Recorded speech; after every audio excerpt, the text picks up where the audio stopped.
What's up? It's your boy Kevin to turn on this motherfucking YouTube shit. Wow, what the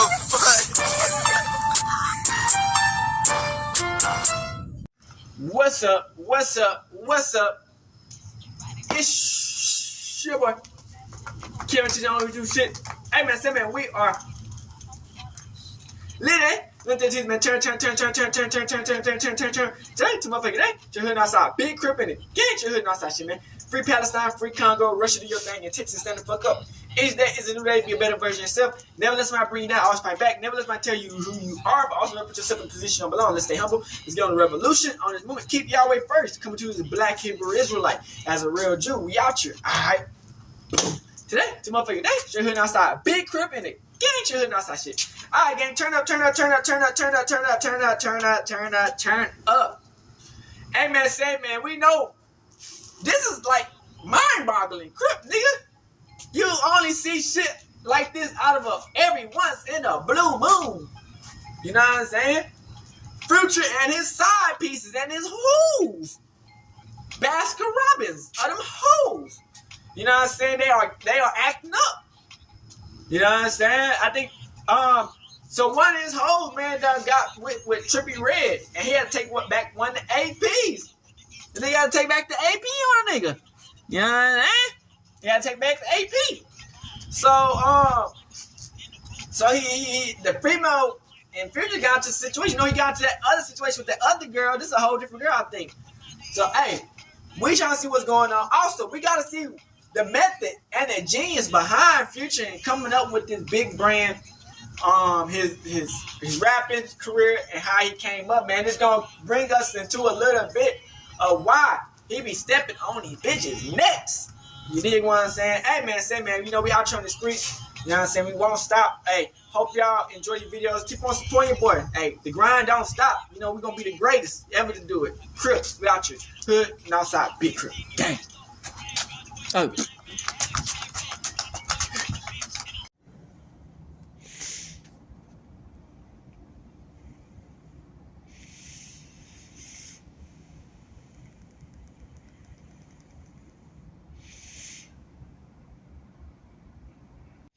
Shout out to Music 101. We got Future took back his girl, watching and seeing her with Trippie Redd. Is that the one who tried to call the police on him? What up, gang? Fight with another to it.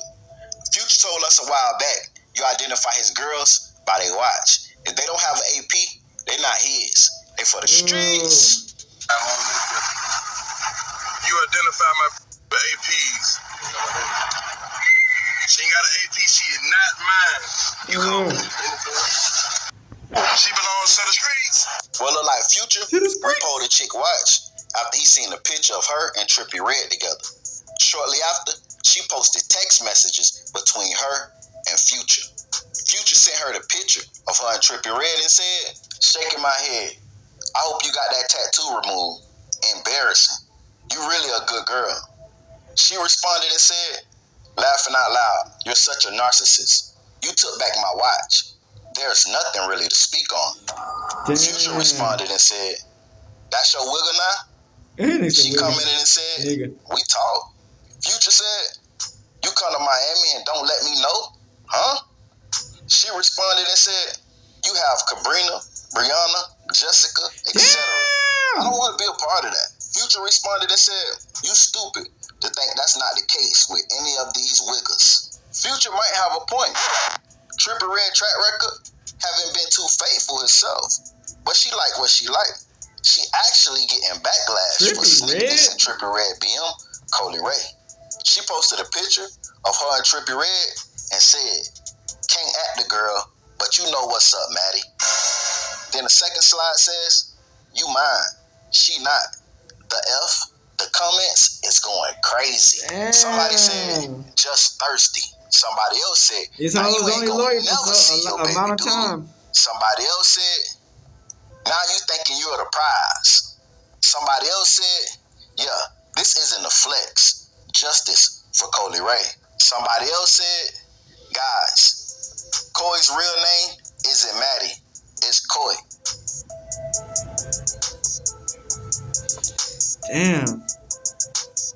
Ari Fletcher goes off on fans that's popping up at the gym while she working out, trying to get fit for the summer.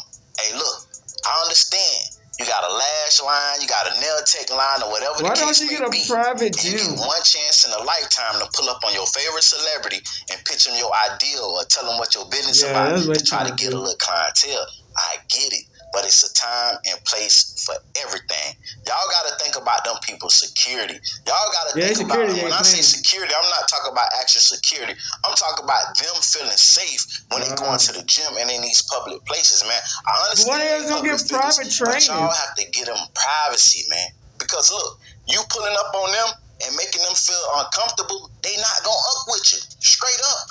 I don't care what kind of business you got. I don't care if they really could use your assistance. If you make them feel uncomfortable and feel like they not safe going to certain places that they go every day or every other day, they not finna mess with you. Because guess what? First thing gonna happen, oh, I just met up with my favorite Ari, now she's in my business, and not everybody gonna think they can do it. It's a time and place for everything. But y'all check it out, and y'all get in the comments and tell me what you think. Don't be fucking creepy. Don't come to my gym. Don't bring me no gifts to the gym. Don't come to give me a pretty crazy. All that shit in that. I don't like it. I'm a sweetheart. If you go to the gym, go for your own good. Go because you want to work out, because you like to work out. Because if it's something new to you, go and try it out and see if you like it. You know, I think that the gym I go to is an amazing gym. It's an open place. You know, everybody is really like welcoming. Go, try it out, see if you like it. Don't come there for me. I would not give you whatever attention you think you're going to get from me. I would not give it to you. If you think you got to come, we got to sit and have a business conversation, you got to be a fucking mind. Here with my people that I'm working out with, or if I'm just working out with my trainer, doing me. Don't sit outside waiting to take pictures with me. That's creepy. I don't like shit like that, and I'm not like. This has been something like, it's been little things going on for like a few weeks since I've been going to my gym. Like, don't make my experience this. Motherfuckers are this is a comfortable space for me, right? I don't invite energy that, like, I'm not with that. I don't like that. I don't think that. Girl, I had to come down here and catch you, girl, and I do lashes. I don't care. That's stalker shit. That's weird. Don't do that. Don't come. Yeah, girl, I no. It's a no. It's a hard no. Like, this is not an invitation to come and promote yourself and your business to me. That's weird. I don't like that. Like, I'm here to work out. You know what I'm saying? You catch me outside, but don't you come to the gym for me? You're bugged the fuck out. I mean, you gotta understand you are famous, but this shit is like, weird. I don't like that. I really enjoy the gym. Like, please do not take away my sanity, my peace, But that is, well, I don't understand people. And then that's dangerous. That's scary. I'm a woman. You know what I'm saying? One time I had people drive fast and see me and be like, yeah, what's up? And it's like, let's take a picture. You know, like, yeah, like, that's cool. Like, them, that's, but sitting outside waiting on me or coming to the gym, to the class and shit, so you can talk to me and give me a bit, like, hey, no, that doesn't make me feel like, that's a hustle in you. That makes me feel like you're a creep. I don't like that. Don't come to my safe place. Yeah, you gotta understand, ain't nowhere safe, nigga. Ain't nowhere safe. Ain't nowhere safe. You outside, nigga, ain't nowhere safe. Crip, even at the crib, nigga. Shout out to Vogue's guys. Rap's misunderstanding genius, the future, man. Who is Future. Well, you know who Future is. He's the 5th most streamed music artist of the last 15 years. He's the biggest influence for an entire generation of music artists. Not just rap, but also the entire pop music industry started biting Future's sound. But what a lot of people don't realize is that he's also the most misunderstood artist of our time. My life is a movie, all I got to stay focused. You know, because it's not an art if it's easy to do. That's what's wrong right there. Everybody trying to rap the same style. With I don't know who created it, if it was Future or Migos, but all the niggas sound the same. There's a reason why Future not only created the pop trap wave, but he also outlived it. More than a meme, he isn't a trend at all. Future's been making music since before I was born. Over 20 years spent honing the craft of his songwriting and vocal delivery. A story that most people wouldn't understand if they only listened to his biggest hits. He doesn't just make entertaining songs. For Future, music is a science, and his understanding of people and business learned over decades has taken him from a struggling artist with 300 fans to over 50 million monthly listeners. So what can we learn from Future, and how can we follow in his footsteps to create our own meaningful, impactful stories? I'm Philip, this is Volksgeist, and you're watching the true story of Future. If you're interested in more of my creations, my new brand Spirit World just relaunched our sold-out necklace after it's been backordered for 6 months. Telling Future's story is that he hides in plain sight. A lot like his lyrics, the lyricist himself can be difficult to understand. I don't really let people into my world. You've got to save something for yourself. You can't just let everybody know everything about you. Because when you look through almost all of his interviews, there are subtle deflections or just plain contradictions in many of his statements. It's almost like he says something different based on whoever he's talking to. Even a journalist like Elliot Wilson, who's known Future for a long time, says that generally he's funny and easy to talk with. But as soon as the recorded interview begins, something in him changes, and speaking with Future becomes a chess match. But forget Elliot Wilson, even Future himself said this. Man, the person I am, man, I can't even really talk about it. Can't let a nigga beat me. I'm telling you some shit. Half of the shit I tell you might be the true half, but it might not be, man. One minute, he'll say he really is the person in his lyrics, but then he'll say this. You know what I mean? I'm not like super drugged out, a drug addict. My music may portray a certain kind of image. I know it's some people that might be super drugged out and they listen to the music like, hey, you think he's speaking for me? Some people that's not, they feel like, man, I don't have to do drugs. I can listen to Future and feel like I'm on something. Like, you don't have to try it. I don't do it for you to really have to live that type of life. Sometimes he'll say he doesn't need to change his persona to appeal to his fans. Don't be afraid to be yourself. If you're doing what you think people might like rather than doing what you like, people will see through it. Make the music that I know that people When you can rap, you can rap. They want the ratchet shit. Hands down. You talk a lot about drugs in your music. Yeah, because I feel like that's the #1 thing everybody talks about. So why do we really want to know who Future is? Not because it's a witch hunt, but if an artist's music ranks as the 5th most streamed of the entire decade, it means that there's something in the mixture we relate to, deep down, even if we don't know it. Maybe it's the case that something about Future is deeply human, and good or bad, it really does speak to us. You don't achieve his level of enduring popularity by just being passively entertaining or a momentary trend. Future has had not just a good rap career, but one of the longest ones in modern history. Why and how does someone have what it takes to achieve such an unlikely feat? Who do you have to be to become larger than life? With Future, it's truly hard to say. There are so many inconsistencies in his words. Is the Future the world knows now truly him, or is it a method and a plan? Maybe there's also a pain he avoids by blurring who he really is. He said in a 2016 Rolling Stone interview, "You come to this world and you make 2 lives. You gotta make the most of your second life. I was born Navadius, but now I'm Future. Should I dwell on what Navadius was supposed to be? I get a chance to experience life as something else. I wasn't supposed to be like this." So before we can understand Future, we have to meet Navadius.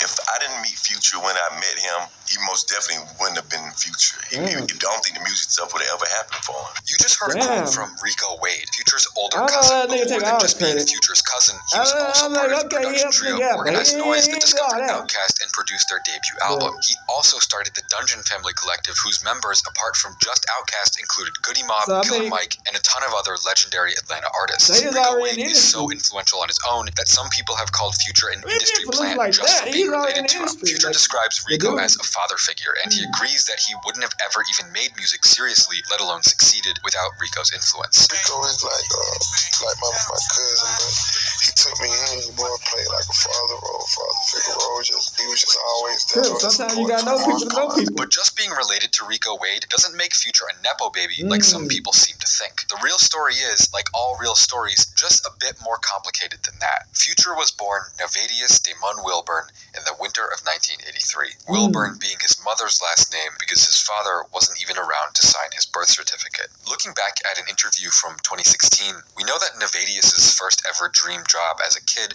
was to be an architect or a doctor, but as we know now, he was gradually pushed down a different path. Because Future grew up poor in Atlanta, one of the city's hardest hit by the crack epidemic of the 80s and the 90s. When Future was just a kid in elementary school, the world around him was suffering.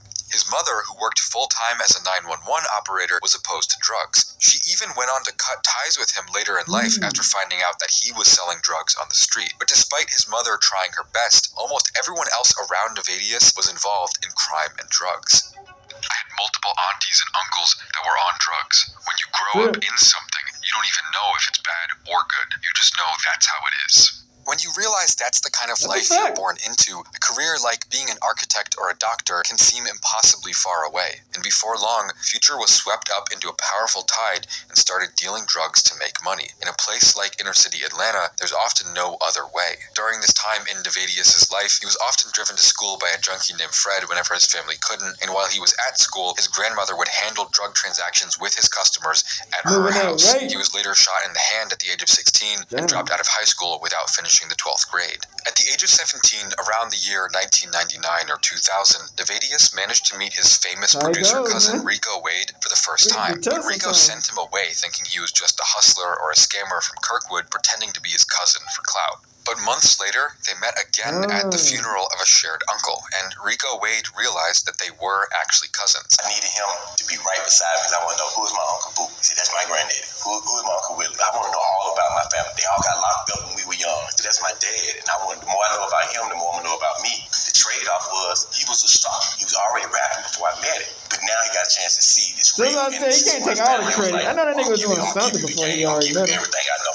Really meeting and starting to get close with Rico Wade gave Nevadius the hope and motivation for a good life that previously seemed impossible for someone like him. I come from the hood, and I go straight to Rico's house and got maids, and I never even ate at a good restaurant until I went with Rico. You know what I'm saying? I never knew nobody that was legal that made money until my cousin Rico, someone who had actually achieved their dreams and dreamed and it came to life one day. Like, I never still took it for granted. I never was like, I just always was a cousin, you know what I'm saying? I never felt like I was Future then. But before he found success, he almost threw this chance away. First time I went to the dungeon, my uncle died. I went over there, but I did a song. It was like one verse and a hook. But I really was shy away from it because there was so many people in the studio, and they acting like, oh, it's just his cousin just trying to claim, trying to get the fame, come around. They didn't really want me here, so I just never came like to the dungeon. Then my other uncle died. Y'all see how he is with the dirt? So that bitch, everybody hate me. They even thinking about me, how they look at me. I'ma still just come over. I ain't never going back to Kirkwood, so I just stayed over there. I ain't go back for like a year. I just stayed over his house. I never left. If they look at me crazy or anything, I just still was just like, man, I'm not leaving. This time I ain't leaving. Everyone else there was about 10 years older than him, and the story goes that at one point, a Dungeon family member called G-Rock offhandedly said, "Man,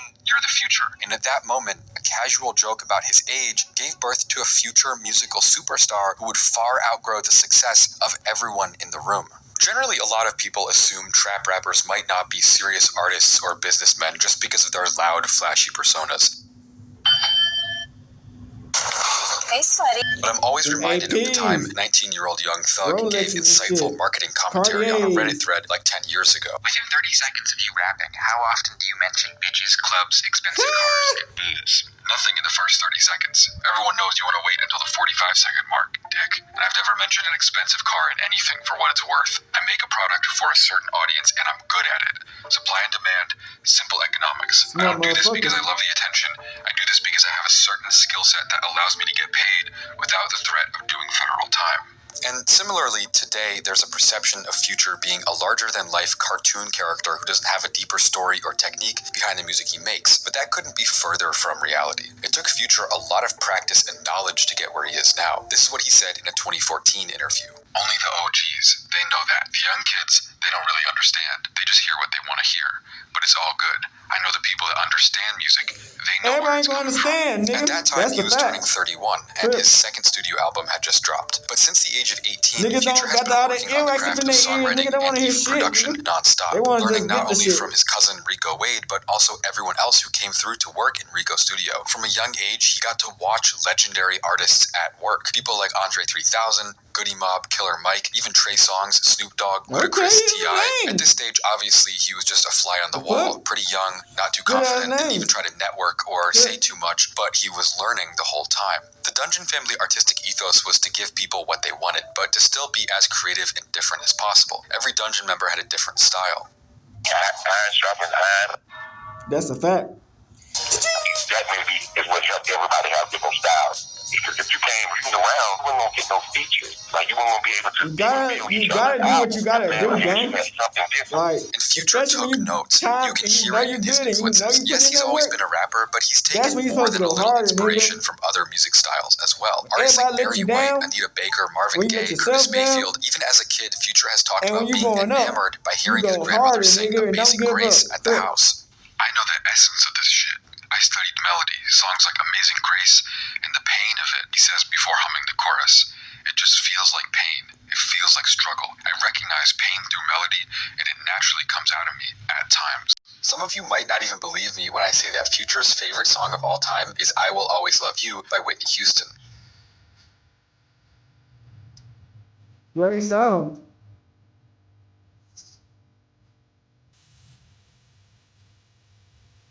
He's talked about always being drawn to melodies that are simple yet deep and affecting. Great fucking In one of his song. later songs, he had the line, "All this pain, I can't even rap it. Sometimes I feel I want to sing."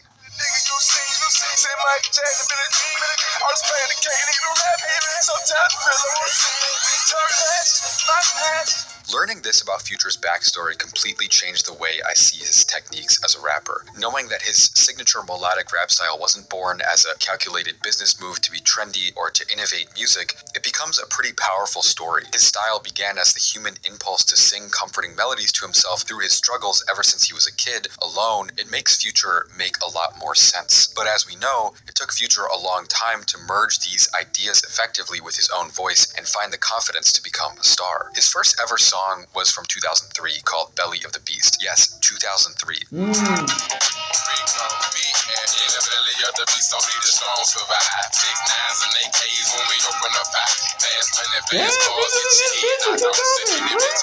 And it's kind of shocking that all the way back then in 2003, Future, who used to go by Meathead when he was rapping, sounded almost exactly like Andre 3000. And as he kept practicing, some of the Dungeon family members he was around noticed that he was getting good at coming up with hooks and melodies. And in 2004, he had his first songwriting credit for the hook on Ludacris's song Blueberry Yum Yum. Man, I never would have thought that it could taste this good.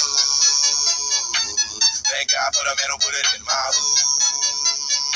It's got me singing melody. Yeah, that's right. Future, one of the most popular rappers alive in 2024, has been working in the music industry for over 20 years. If you're 20 or 21 years old watching this video, Future's music career is older than you are. But despite his growing talent and the significant industry connections, before he saw any success, Future first had to go through 7 years of failure.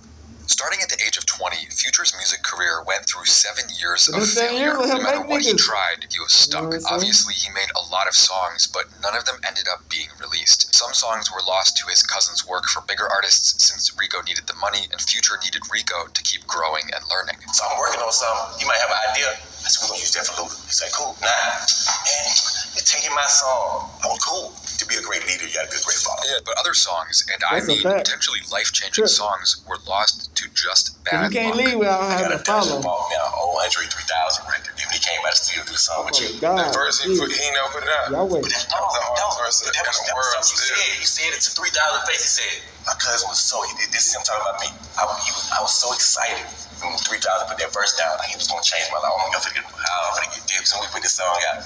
She never came out. This phase of Future's creative growth was so devastating that he developed a fear of recording in any basement studio from all the times he was let down and his career was stalled in the Dungeon family basement studio. I don't even record in the basement no more because when I was in the dungeon, it felt like when I was making music and the bottom, it never came out. So I always like to record at the top now. But the bad luck went outside the studio as well. Rico ran into trouble with the IRS and lost his house, and Future had to go back to Kirkwood and resume drug dealing to stay above water. He then got arrested multiple times. It's hard to imagine yourself in that position, sitting in a jail cell over and over, always wondering why you just can't catch a break. You have the skills, you got some opportunities, you even met some musical legends, but despite getting so close to life-changing success, you're still back at rock bottom. Life was not letting Future forget Tell y'all where he had niggas come like from. that. Don't nothing smell the same. Your food don't taste the same, nigga. You can't even eat right. Over 21, and you look at that, all the mistakes you made, and that shit bottling up, and you like, nigga, man, I done fucked up. You gotta turn up. And get myself to this point. Get yourself out that situation, man, because niggas ain't finna help. You know what I'm They saying? ain't gonna step on you and bring you down anymore. Any chance I get,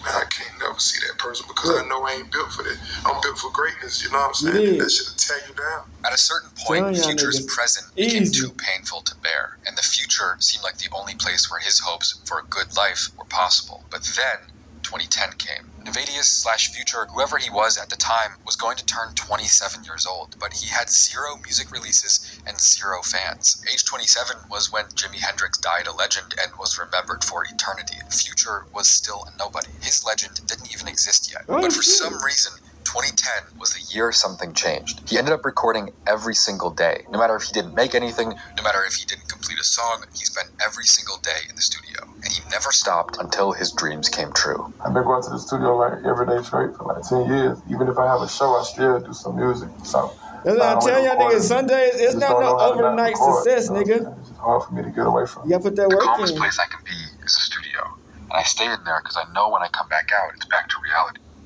Brad Pringles. But if you're angry all day, man, stay in the studio. Fact. After having lost so many opportunities to mistakes and misfortune, Future got one more chance in 2010 when a popular local rapper, Rocco, took an interest in him and featured him on his mixtape. After it's released, Future did notice some people really liked his verses. In short, he had around 300 fans, but being paranoid of staying stuck forever, he immediately rushed to carry the momentum from this window of opportunity and dropped his own mixtape 30 days later. My first reaction listening to this era of Future's music in 2024 was shock. In one music video, you can see Future driving around an ugly base model Camaro wearing a really terrible looking fake blinged out watch. Either way though, Future's lyrics, persona, and visuals are kind of the same, but also very, very different from what he does now 14 years later. But then I heard the song Statistics and it surprised me even more. This isn't the kind of writing you would think of when you hear the name Future. The song starts out with a spoken word poem by Dungeon family member Big Rube. Then Future comes in with a hook. The streets is where I got respect at, where I got my stripes in. Wikipedia can't check that. These mixtapes aren't exactly amazing, but Future was definitely starting to figure out his formula. Say you could be a dope boy. It ain't gonna be easy as it look, boy. Niggas gon' fight your swagger. And bullshit don't even matter. Before long, he got a feature on YC's track, Racks. It spread like wildfire from clubs to forums to radio. Eventually, it even peaked at number 42 on the Billboard Hot 100. Racks was basically a breakout hit. Obviously, both of these artists were excited to have a hit, but Future wasn't exactly happy. He wanted more. He had waited a long time for this opportunity and wasn't going to let it go, especially because as the featured artist, he wasn't getting a lot of buzz. He ended up deciding to make his own mixtape in under a month and put Racks on that project to capitalize on how much potential his verse had. In the next 30 days, he completed the Dirty Sprite mixtape and released it immediately. And as Racks continued to blow up even more, it led to a commercial release as Future's first real official song. From having 300 fans in May of 2010 to now trending on national charts, Future's dreams seemed closer than ever. Racks gave Future a glimpse of mainstream success, but to avoid being a one-hit wonder, he needed to build a foundation. And for Future, this core foundation ended up being strip clubs. You ain't no rapper, all them statistics don't mean shit. A regular street nigga don't give a fuck about how many times you went number one, like how many white people listen to your shit, because they don't even think that them niggas, the farthest they think is the club. Who's selling this club out? That's who they think is the biggest niggas. In Atlanta, the strip club that launched the most hits was Magic City. Future's music did great at Magic City. They kept playing him all the time. The more they played him, the more fans he got. Soon he was crushing the underground music scene, and within a year, he was offered a deal from major label Epic Records. He became an overnight success at the age of 28 after 10 years of failure. But what kind of music got him there? Future committed to this idea of making his music more gritty pretty hard. That big hawk, I don't know what to do. Pull up a 3 or 4. My Sprite so dirty, fool. My bitch remind me all the time to drink. In the official music video for Dirty Sprite, it starts off with his girlfriend warning him not to drink lean. He has to hide it from her to keep drinking, but at the end of the video, she starts drinking it herself as the demented piano in the background. Future's lullaby-esque melody honestly makes it a pretty weird atmosphere. 1, 2, drugs, keep my eyes cool. 3 or 4 zips, tell me leaning like a fool. But years later, in a 2016 interview with Rolling Stone, Future began dismissing his own involvement with lean. At first, it wasn't something I loved. It wasn't until I discovered what I loved about it. Some people take drugs and they don't understand the high. They take it just to be high. It started making me more relaxed. I don't feel like I ever abused it. I used it for what I felt was needed. And Future really changed the game. He came out with a new style that was at first weird and unheard of. Yet he didn't leave anything to chance when he didn't gain instant traction. He just kept pushing forward. He dropped a total of 9 mixtapes from May of 2010 to January of 2012. In that time, he went from an unknown 27-year-old who never released a project to one of the biggest names in Atlanta. But after being signed by a major label and given access to a bigger budget, would Future's sound change in the pursuit of mainstream success? How would he go from a strip club rapper making low-budget music videos using loud, cheap instrumentals to one of the most iconic artists alive 10 years later? At this point in his career, he had achieved step 2 or 3 on the career list. Have some local fame, get signed to a label, but he was looking for step 10. Become a star. But still, as Future had learned after so much bad luck and misfortune back in Atlanta, success is never guaranteed. What would he have to do to find step 4, 5, and 6? Because you can lose that shit overnight, nigga. On 19th of September 2011, 8 days after the release of Streets Calling and 10 days after signing his first major record deal, Future released his first official single and the first major moment of his career, a song called Tony Montana. Tony Montana, Tony Montana.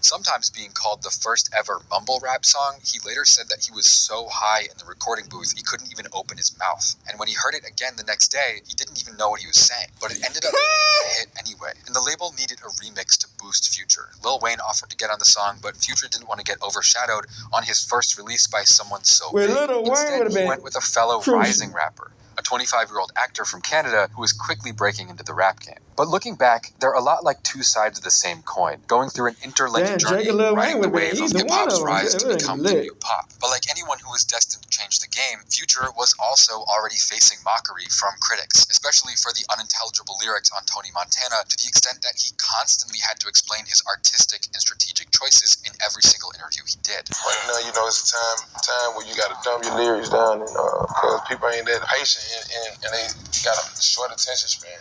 You gotta catch their attention real quick, because they gonna be going on to something else. 80 babies, man, they crackheads. Future would say, you know, you want to make music to change the radio, not music for the radio. But resonating with the mainstream was also what he needed. Future's debut album, Pluto, was commercial, but it also wasn't. I wouldn't say he was chasing the radio. I would say he was waving at it.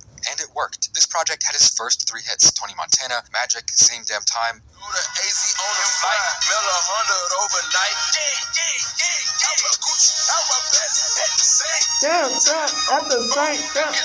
The album debuted at number 8 on the Billboard 200, which is nothing to laugh at. The production was a big leap forward from his mixtapes, too. It's full of futuristic synths and electric guitars that range from distorted power chords to high-pitched psychedelic riffs. At the same time, it has small, easy-to-miss references to his real self, and it comes so quickly, it almost doesn't register in the larger atmosphere.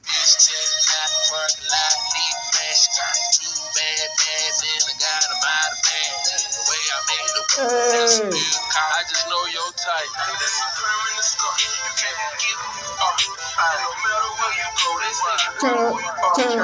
Turn up. Listening to these tracks now in 2024 made me feel for Future. It has to be a really isolating feeling to have these raw moments in your music where some hidden pain spills over for everyone to see, but people don't even notice and keep saying Future doesn't show himself in his lyrics, or you're not supposed to pay attention to his lyrics at all. If Tony Montana is your biggest hit, but you're also dropping bars about the darkest moments of your life, it's a difficult position to be in as an artist. It makes me wonder whether the grimy, hard, drugged out mixtapes were just what he did to get his name out there. He did say in a 2022 interview that what comes most naturally to him was writing soft, melodic songs. Moving that weight. I had to make a certain kind of music to go along with my career and everything that was going on at the time. I was capitalizing off different moments and creating from whatever was going on at the time in the world and my personal life. I was taking the energy from that and making music. But those melodic songs, I make those easy. Even easier than I can make a rap song. So now, after all of that, did Pluto make Future the star he needed it to? It turns out Pluto did its job perfectly.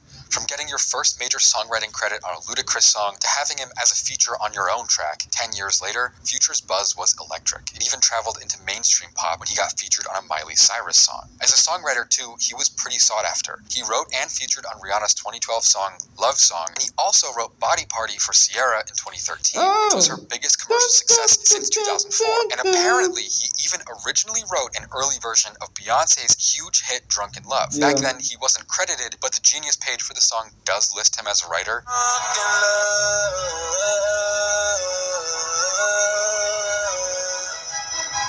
That's how you feeling. That's how you feeling. And I'm excited.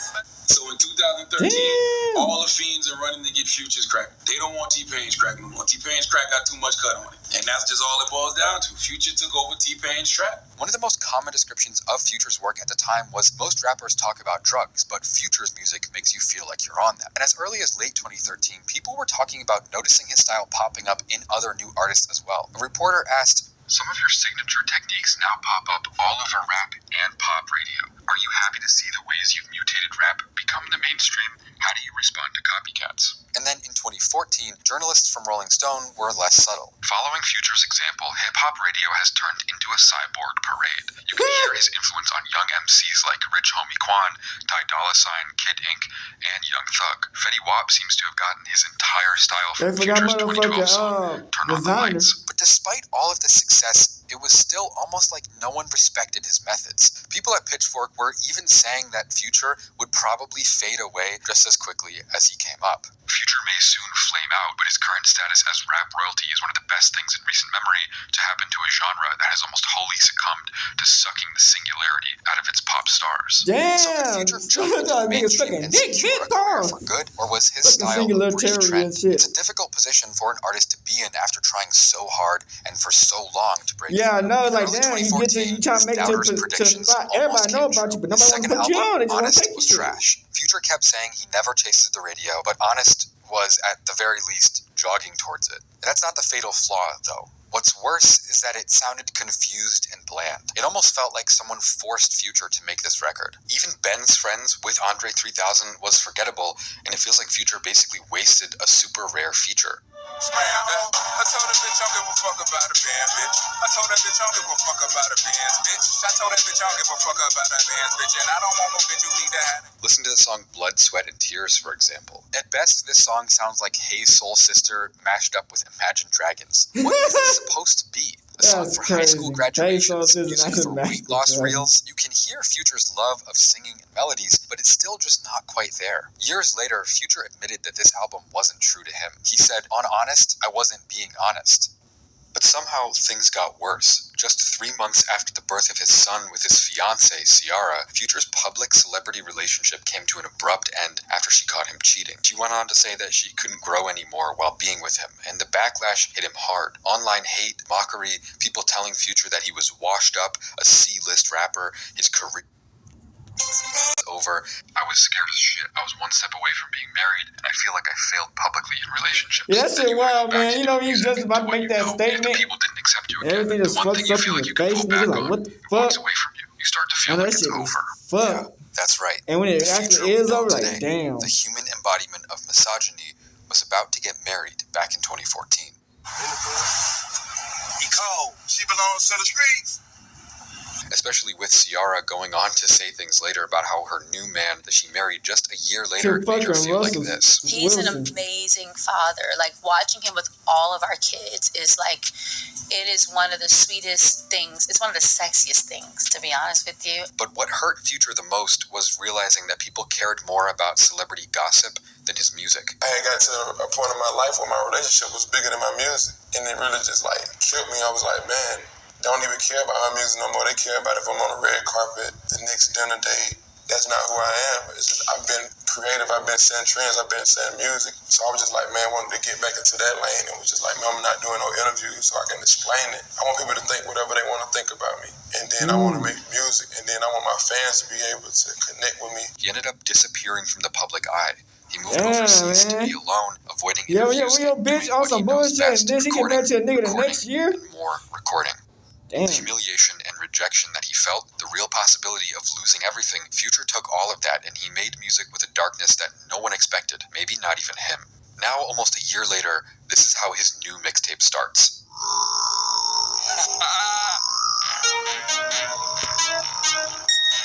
Fuck, boy. Bitch, your boy want some more, nigga. From the first minute, the darkness is immediate. His vocal tone sounds almost unrecognizable from any of his so far songs. A calm yet demonic gurgle before booming bass attacks your ears. The cover art shows a disgusting beast that just happens to look a lot like Future himself, disfigured beyond repair. Most of all, it's completely different from what anyone expected. The song Monster also takes it to another level. The old Future was gone. Metro Boomin want some more. All my niggas some junkies, they keep that bread on them, dog. Don't know a monkey, she got her head on her, dog. In a 2016 interview when talking about making Monster, Future said, "I embraced what I thought people were going to hate about me." He was opening up and it wasn't pretty. Throwaway starts off like any other song, but at the 2-minute mark, there's a beat switch that makes it an entirely different track.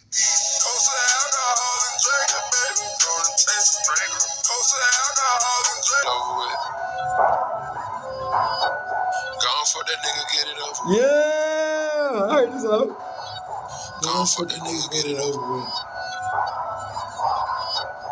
Gone for that nigga, get it over with. Yeah. Got my dick sucking, I was thinking about you. I was fucking on the slut and I was thinking about you. When you fucking on that nigga, hope you're thinking about me. When you land with that nigga, hope you're thinking about me. The tone shifts to abrupt sadness, the come down after your high wears off. It feels like a flashback with all of his memories overwhelming him, reminding him of the person who he used to be and the life and everything else he lost on his destructive path. Ciara had moved on with a that was new a good ass man. music, though. Meanwhile, Future was in a state of denial, anger, and heartbreak. The track starts off with Future calling someone disposable, but it ends with him realizing he's the one who feels like a throwaway, abandoned by his old life and love. Whatever pain he went through, he's here to repeat the cycle and inflict it on someone else. But you can't sit and stare at your wounds forever. The rest of the album, besides this really heartbreaking track, for the most part shows Future as nothing but an absolute monster. There's one lyric in particular from My Savages that tells a lot about Future's story. The fame is doing a lot of damage to my friendships. If Esco didn't love me, would have been a jump ship. And it's the love from... For Future, DJ Esco was a crucial friend.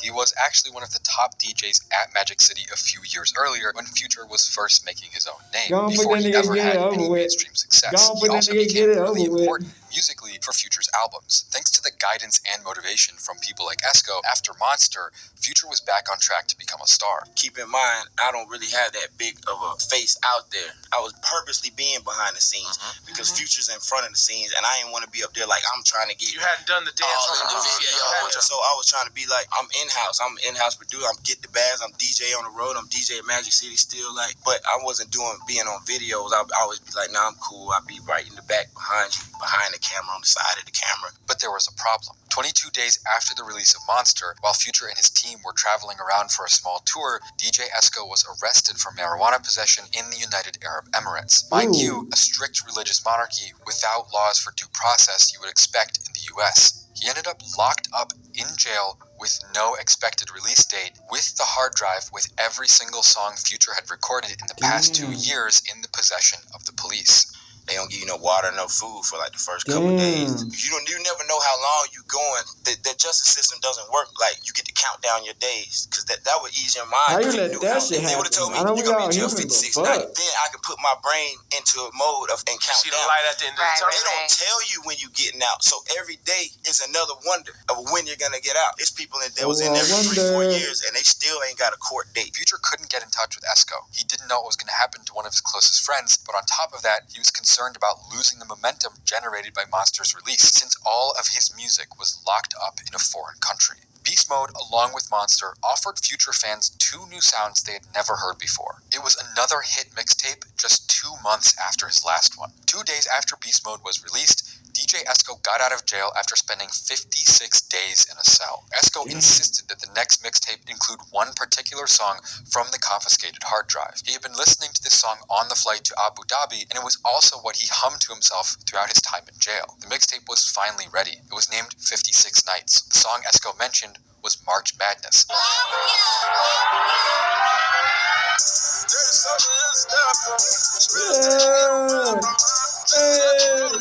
The producer of this song, Tarantino, said that Future told him not to send him any trap beats, and said he asked for beats that didn't even sound like Future's style. Tarantino was supposed to make new beats as if he was making them for another artist. And it's easy to notice how it sounds nothing like Monster, Beast Mode, or any of Future's other records. The drum groove is definitely trap, but the ambient soundscape is synthetic like you would hear in EDM. Future was creating forward-thinking trap songs and hits at the same time. These releases pushed trap forward, and it revived Future's career simultaneously. And it might not have happened if Esco didn't go to jail. The pressure and desperation brought out a new level of creativity in Future's work. I would never made 56 Nights if he wouldn't went to jail.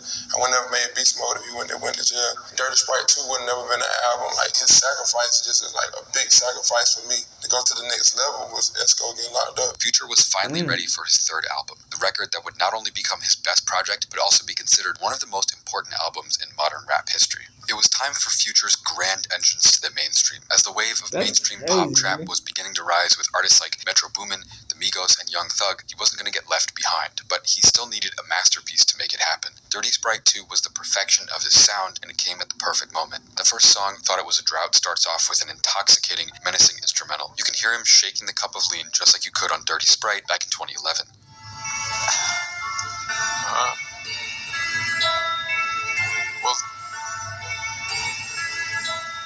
Dirty soda, spike beat, white girl, iced tea, fully loaded AP. But in the 2011 song, he sounded like a man flirting with darkness. In 2015, he becomes darkness. The beats are dark and looming. His flows flip from aggressive to laid back. It all adds up to become a trap masterpiece containing tons of sounds and styles. I Serve the Bass has a demonic, distorted, industrial sound. I play the games up.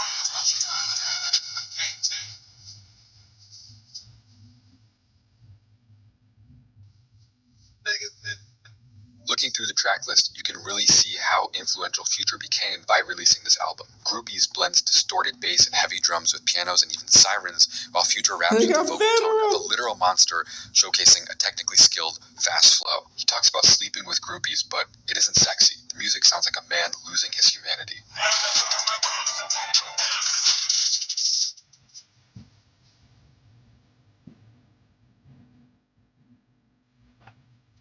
Slick talk is so toxic and egotistical that Michael Phelps later admitted to listening to this song on repeat to get in the zone for the Rio Olympics. Remember in Rio when I made that face that ended up all over the internet? I was in the zone with Future's track, Stick Talk, blaring in my headphones.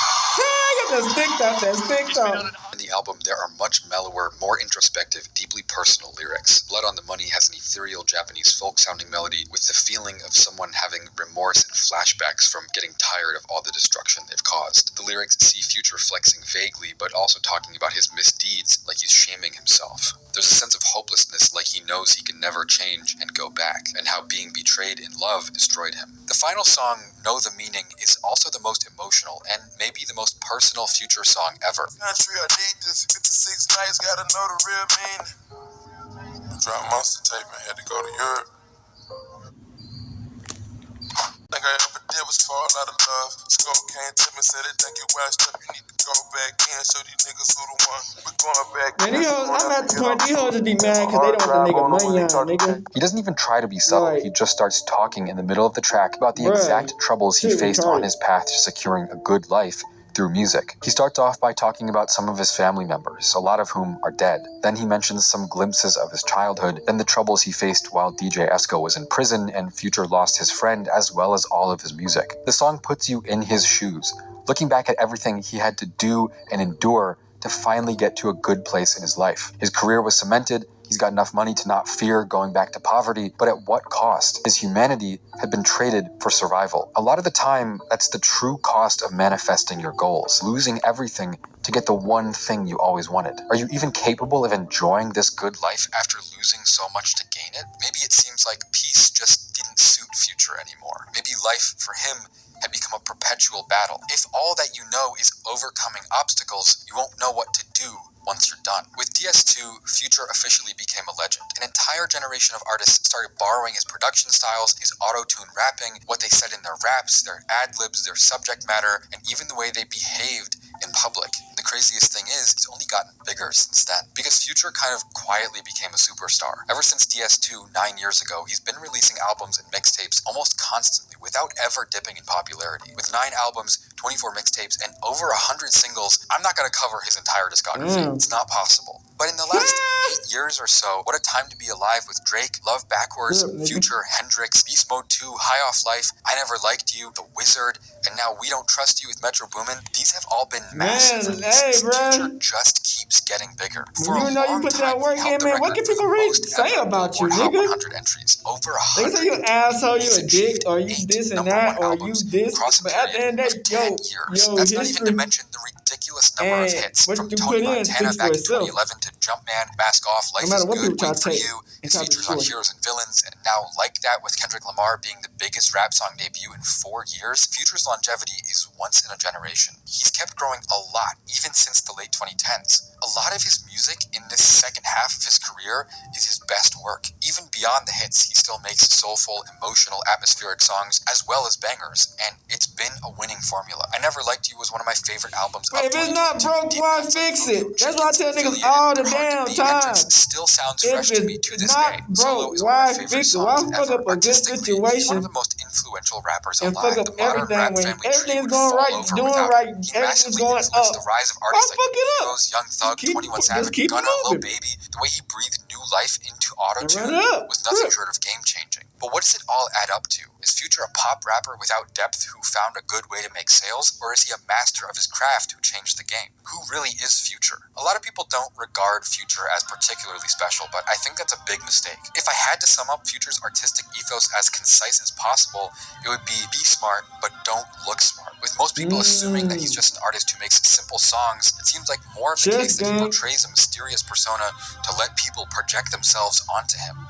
When he talked about wanting his music to feel like drugs when even he doesn't use them anymore, it became obvious the kind of game Future is playing. More than anything, the work ethic is undeniable. He spent years in the dungeon with his cousin Rico Wayne, studying songwriting and studying melodies to find out what works without getting anything out of it for himself. Working with Andre 3000 as a teenager, writing for other artists, and even struggling for years to get put on in the industry without any success, it's pretty clear that he loves it. Everything from his unique vocal texture to his songwriting to his melodies is a result of passion for music. He made good mixtapes, he made bad mixtapes, then he made good ones again, to a point where now, 20 years later, he's arguably a top 5 rapper alive. Back when he was standing around in front of a fake Camaro wearing a fake Rolex, that didn't seem like it was ever going to be the case. Sure, it seems easy to be where he is now, but it happened over a period of decades, the same way it would happen for anyone else watching this video. It takes years to find success, years of sustained effort without giving up. But still, critics call Future's music easy, but it's only easy to replicate. It was very hard to imagine. There's no lack of people trying to be like Future, but almost none of them can just copy and have the same emotional impact. But I guess that's what many people call the paradox of creativity. The best work appears so obvious and clear that people don't understand the effort it takes to get there. But no matter what, Future is more than a meme. He's the embodiment of an era of culture. He got there by manifesting what he wanted through his entire life. You don't get to where he is without living your goals and putting up with whatever it takes to get there. So who is Future? I think we all know who he is at this point. He's the misunderstood genius of our time. But he never would have gotten there if he didn't have a good work ethic. The main reason why Future manifested the success he wanted so bad was because he didn't give up. That's something I always want to remind all of you watching these videos. There's nothing different between you and Future. Anybody can be the next GOAT. He worked and kept going and found his dreams. They don't just happen to you. You have to keep looking. I designed from my new brand. Alright, we're back. So don't get confused. That was not my outro. Okay, we got then this is my outro. Future, man. You know, when you got it, and you know what I'm saying, and you put that work in, and you really don't want motherfuckers to be all up in your business, you know what I'm saying? Sometimes situations like where you with these females can bring you out of your zone sometimes. You know what I'm saying? Because like females can be unpredictable at times, but you already like 10 steps ahead of these hoes, so you already knowing. You know what I'm saying? So it's like when you fuck with somebody, you fuck with somebody, and you don't. And it's like when that shit done, hey, you know what I'm saying? Motherfuckers be like, run me back. You get what I'm saying? Run me that shit back. But that's how it goes. You know what I'm saying? Get it back in blood, crib. Also, we got Future life, man. Growing up on them streets where he from and shit. You know, ATL and all that other shit. Man, you know what I'm saying? You gotta have opportunities like this, man, where you know people, where people know people. Because sometimes they'll get you in the door. It don't mean you might succeed off the bat, but crib, put that work in, dedication, keep on dropping that hot shit, keep on doing what you do in life, you know what I'm saying? Keep on taking care of the kids, cooking and food, you know what I'm saying? Doing your job, doing your shit that you gotta do. Working out, you know, wherever you're trying to do in life to help you become a better person. Keep on doing. You might be the biggest, greatest. Not even might, will be. You know what I'm saying? You gotta have that dedication, that non-stop retarded belief. You know what I'm saying? Faith in Yahweh. At the end of the day, man, you know what I'm saying? We seeing how situations and where niggas come from and how, you know what I'm saying? Sometimes you gotta be cold. Cause motherfuckers, you know what I'm saying? But then when you heat back up, let them feel 10,000. You know what I'm saying? But yeah, we out here, man. Hope y'all enjoy the videos. And we out this bitch. Hood, Northside, Big Crip, gang, Northside. Hey, Dad, you know, dog, when we link up, dog, this shit be legendary. You know this instrumental, you the engineer on it, so Kodak everywhere.